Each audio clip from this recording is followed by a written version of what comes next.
आज हम बात करेंगे एक ऐसे टॉपिक पर जो न केवल बांग्लादेश में रह रहे हिंदुओं के लिए है बल्कि पूरे भारतीय लोगों के लिए इम्पोर्टेंट है। क्या 2030 तक बांग्लादेश में हिंदुओं की स्थिति और भी खराब हो जाएगी? क्या बांग्लादेश में हिंदुओं का अस्तित्व खतरे में है? इन सवालों के जवाब जानने के लिए हमारे साथ बने रहिए। बांग्लादेश जो 1971 में पाकिस्तान से अलग होकर एक स्वतंत्र राष्ट्र बना, वहाँ की हिंदू जनसंख्या समय के साथ कम होती गई।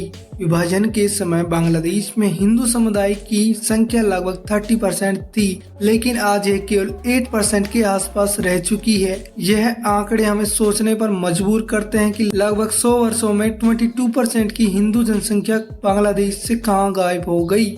आखिर 2030 तक ये जनसंख्या और भी कितनी कम हो सकती है और वहाँ के हिंदुओं की स्थिति कैसी होगी?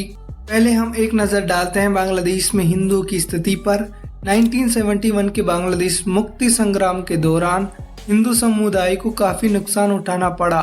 उनकी प्रॉपर्टीज को जब्त कर लिया गया, उनके मंदिरों को तोड़ दिया गया और हजारों लोगों ने अपनी जान गंवा दी।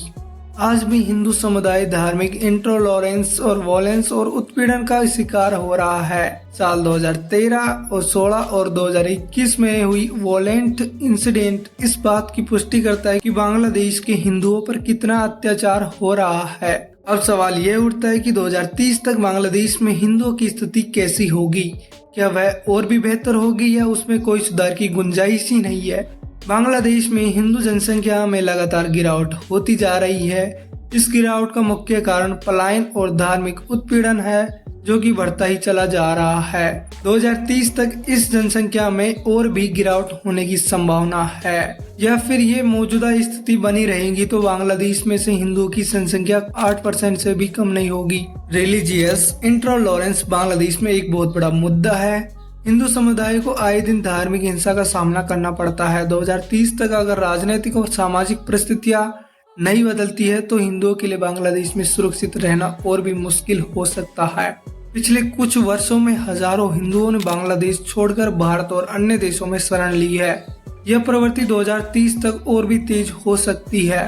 अगर धार्मिक और सामाजिक दबाव बढ़ता रहा तो हिंदू समुदाय के और भी अधिक लोग बांग्लादेश छोड़कर चले जाएंगे। बांग्लादेश में हिंदू मंदिरों, त्योहारों और सांस्कृतिक परंपराओं पर धार्मिक इंटॉलरेंस का असर पड़ रहा है। 2030 तक अगर स्थिति में सुधार नहीं हुआ तो हिंदू संस्कृति बांग्लादेश में से पूरी तरह से खत्म हो जाएगी। यह भारतीय हिंदू भाइयों के लिए बहुत ही शर्मिंदगी की बात होगी। कई मंदिर और धार्मिक स्थल पहले से ही नष्ट किए जा चुके हैं और यह सिलसिला आगे भी जारी रह सकता है। अब सवाल ये उठता है कि बांग्लादेश की सरकार इस स्थिति में क्या कर रही है? बांग्लादेश सरकार ने अल्पसंख्यक समुदायों की सुरक्षा के लिए कुछ कदम उठाए हैं, लेकिन उनके प्रभावी न होने के कारण स्थिति में बहुत अधिक सुधार नहीं हो पाया है। 2030 तक अगर सरकार और ठोस कदम नहीं उठाती है तो हिंदुओं की स्थिति और भी बद से बदतर हो जाएगी। दोस्तों, बांग्लादेश के हिंदुओं के साथ बहुत नाइंसाफी की जा रही है। आपको क्या लगता है? कमेंट में बताइए।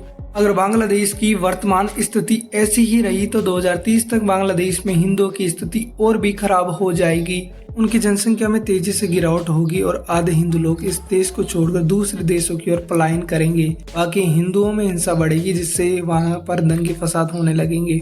अगर बांग्लादेश सरकार और अंतर्राष्ट्रीय समुदाय मिलकर ठोस कदम उठाते हैं तो इसकी स्थिति में सुधार हो सकता है, लेकिन हिंदुओं की सुरक्षाओं को प्राथमिकता देनी होगी और धार्मिक भेदभाव को समाप्त करना होगा, तब जाकर ऐसा हो सकता है।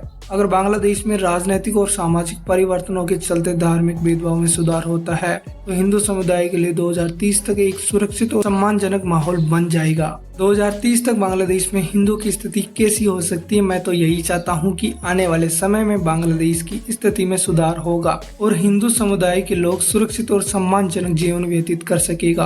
अगर आपको ये वीडियो अच्छा लगा तो वीडियो को लाइक और चैनल को सब्सक्राइब करें, और इसी प्रकार की वीडियो देखने में इंटरेस्टेड है तो 2024 में दुनिया के सबसे कर्जदार देशों के बारे में जान सकते हैं।